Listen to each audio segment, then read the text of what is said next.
তেলাওয়াতের মাধ্যমে কলব আলোকিত হবে, কলব নূরান্বিত হবে।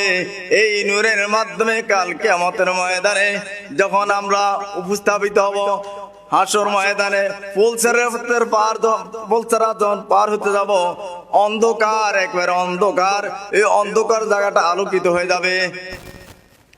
ভাইয়েরা, কোরআন তেলাওয়াত আপনার মনের শান্তি, কোরআন তেলাওয়াত আমার দিলের শান্তি, কোরআন তেলাওয়াত সমস্ত দুশ্চিন্তাকে দূরীভূত করে দেয়।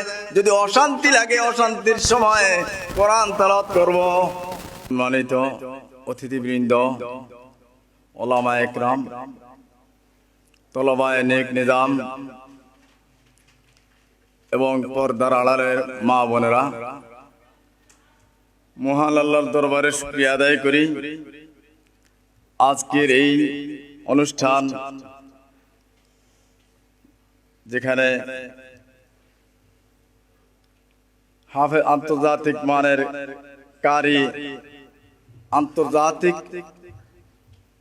কারি, আন্তর্জাতিক মানের হাফেজ তৈরি সৃষ্টির লক্ষ্যে এই মাদ্রাসা পরিচালিত। আল্লাহ যেন এই মাদ্রাসাখানা কবুল মঞ্জুর করে নেয় এবং এখান থেকে হাফেজে কোরআন তৈরি হবে, কোরআনের বাণী, কোরআনের আলো চতুর্দিকে ছড়ায় পড়ে। কোরআন কি জিনিস মহান আল্লাহ রাব্বুল আলামিন ছোট্ট একটা বাণীতে, তার একটি আয়াতে আমাদেরকে জানাই দিয়েছেন, ইন্না হাযাল কোরআন ইয়াহদি লিল্লাতি হিয়া আকওয়াম। এই কোরআন এমন একটা কোরআন, এমন একটা গ্রন্থ যাহা সঠিক পথে পথ প্রদর্শন করে থাকে। যে এই কোরআনকে তালাশ করিয়া নিজের পথ খোঁজ করবে, সে সঠিক পথ পাবে। এই কোরআন দুনিয়ার জীবনে মানুষকে সত্য শিখাবে, সত্য পথ দেখাবে, সামাজিক জীবনে একটা সুন্দর জীবন গঠন করার পথ দেখায় দিবে। আর এই যে ব্যক্তিরা বা যে সমাজ, যে গোত্র, যে গোষ্ঠী কোরআন থেকে দূরে সরে আছে, সেই গোষ্ঠী দুনিয়ার সকল অশান্তিতে পড়বে, শান্তি সে টোকাইয়া পাবে না, খোঁজ করে পাবে না। কোরআন মাজিদ নাজিল পূর্বে মক্কায় রাসূল পাক সাল্লাল্লাহু আলাইহি ওয়াসাল্লাম নবুয়ত পাওয়ার পূর্বে যে অশান্তিকর সমাজ ছিল, যেখানে ছিল মারামারি, হানাহানি, যেখানে ছিল না মানুষের অধিকার, যেখানে ছিল না শিক্ষা, যেখানে ছিল ব্যভিচার, অনাচারে ভরা, সে একটা সমাজকে, সে একটা কুলুষিত সমাজকে একটা স্বর্গরাজ্যে পরিণত করেছে রাসূল পাক সাল্লাল্লাহু আলাইহি ওয়াসাল্লাম তার সাহাবীদেরকে নিয়ে এই কোরআনের মাধ্যমে। এছাড়া আর অন্য কিছু না। আল্লাহ রাব্বুল আলামিন ইরশাদ করেন, তাহা মা আনজালনা আলাইকাল কুরআনা লিতাশকা ইল্লা তাযকিরাতাল লিমান ইয়াখশা। মহান আল্লাহ রাব্বুল আলামিন কোরআন মাজিদ নাযিল করেছেন কষ্ট দেওয়ার জন্য না, কষ্ট দেওয়ার জন্য না, বরং এই কোরআন মাজিদের সংস্পর্শে আসিয়া বেলাল হাবশী একজন গোলাম ছিল। সে গোলাম কোরআন মাজিদের সংস্পর্শে আসিয়া তার জীবন এমন এক ধন্য হলো, তার দাসত্বের জীবন থেকে মুক্তি পায়া সে রাজকীয় একটা জীবন পেল। দুনিয়াতে থাকা অবস্থায় তার জুতার আওয়াজ আল্লাহ রাসূল সাল্লাল্লাহু আলাইহি ওয়াসাল্লাম মেরাজে শুনতে পেলেন, তার জুতার আওয়াজ, চলার আওয়াজ। এটা কোন পথে, কিসে তাকে দেখাইছে? এই পথ কোরআন মাজিদের পথ। এটা কষ্টের পথ নয়। এই কোরআনে মজিদ কষ্ট দেওয়ার জন্য আসে নাই। যারা এই কোরআনকে যত ধরেছে সে শান্তি পাইছে, যারা এই কোরআনকে যত পড়ছে সে শান্তি পাইছে। কেউ কোরআন অর্থ না বুঝেও যদি তেলাওয়াত করে তার মনে শান্তি চলে আসবে। আল কোরআন নূরুন, কোরআন একটা নূর, একটা আলো। কোরআন তেলাওয়াতের মাধ্যমে কলব আলোকিত হবে, কলব নূরান্বিত হবে। এই নূরের মাধ্যমে কাল কিয়ামতের ময়দানে যখন আমরা উপস্থাপিত হব, হাসর ময়দানে ফুলসেরাতের যখন পার হতে যাব, অন্ধকার, একবারে অন্ধকার, এই অন্ধকার জায়গাটা আলোকিত হয়ে যাবে। ভাইয়েরা, কোরআন তেলাওয়াত আপনার মনের শান্তি, কোরআন তেলাওয়াত আমার দিলের শান্তি, কোরআন তেলাওয়াত সমস্ত দুশ্চিন্তাকে দূরীভূত করে দেয়। যদি অশান্তি লাগে, অশান্তির সময় কোরআন তেলাওয়াত করব। অনুনাজ্জিলু মিনাল কোরআন মা হুয়া শিফাআ ওয়া রাহমাতুন লিন-নাস ওয়া রাহমাতুন লিল আলামিন।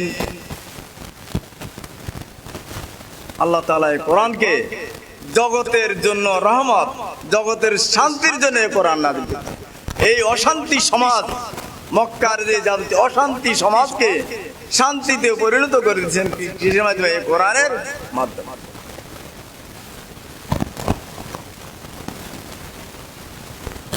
এখনো যদি নাকি আমরা কোরআনকে আঁকড়ে ধরি, এখনো যদি আমরা অন্য বইগুলোকে পিছে রাখিয়া, জাগতিক অন্য বইগুলোকে পিছে রাখিয়া কোরআনকে যদি নাকি আমার সামনে রাখি, আমার সময় কাটাই, আমি পাবো শান্তি। কোরআনের অনুবাদ, কোরআনে মজিদের অনুবাদ পড়িয়া আমি অনেক অন্তরে শান্তি পাবো। দুনিয়ার কোনো বই পড়িয়া, দুনিয়ার কোনো অনুবাদ পড়িয়া এত শান্তি পাইবেন না যে কোরআনে মজিদ পড়িয়া যত শান্তি পাওয়া যাবে। ভাইয়েরা, আমরা সময় নষ্ট করি মোবাইলের, ফেসবুকের পিছনে, সময় নষ্ট করি টেলিভিশনের পিছনে। আমার যে জীবন, আমার যে হায়াত, আমার প্রতিটি জীবনের প্রতিটি মুহূর্ত, প্রতিটি সময়ের হিসাব দিতে হবে আমার। এই সময় যে মুহূর্তে আমার যে মুহূর্তে আমার জীবন চলে যাবে, চলে যাওয়ার সময় হবে, মৃত্যুর পূর্ব মুহূর্তে আজরাইল চলে আসবে এবং আমাকে দুনিয়া থেকে বিদায় দিতে আমি নিব।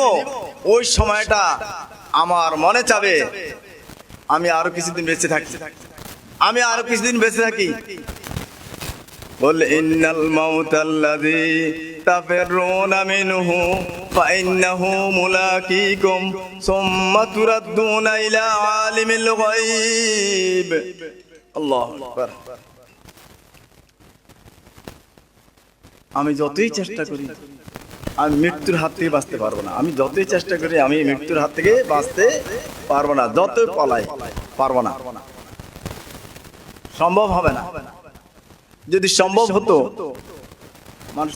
মানুষ থাকিয়ে যেত। যাকে 63 বছর, তার হায়াত কত? 63 বছর। এই 63 বছরের জিন্দেগিতে আল্লাহ তাআলা তার জীবনে কত বরকত দিয়েছেন, কতগুলো কাজ করাইছেন আল্লাহ তাআলা। কত সংগ্রাম, সংগ্রামের পরে সংগ্রাম। যারা লা ইলাহা ইল্লাল্লাহ পড়ছে তারা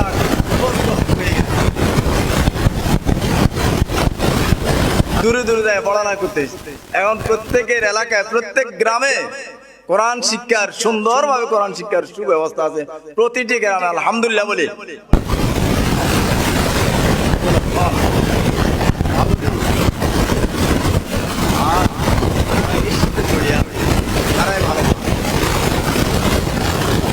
সাথে জড়িয়ে আছে তারাই ভালো মানুষ, আর তারা এর সাথে দূরে আছে তারা সেই ওই আবু জাহেলের গোষ্ঠী, যারা কোরআন সুন্নাহকে গুনার ক্ষেত্রে বিরোধিতা করতো।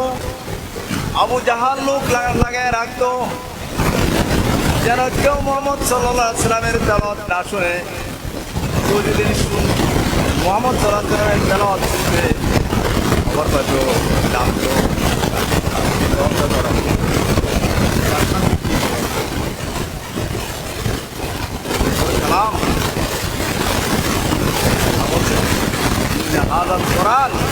বিল্লাতি ইল্লাতি হিয়া আকওয়াম। এটা এমন এক কোরআন, এমন এক কালাম, যার ঠিক সুদৃঢ় পথে পরিচালিত করবে, যেই ধরছে সেই জন্যই আবু আছে। তার কারণ আবু জাহালের নাম ছিল আবু জারের ছবি আছে। কোরআনের জীবন বহন করা, কোরআন তেলাওয়াত করা।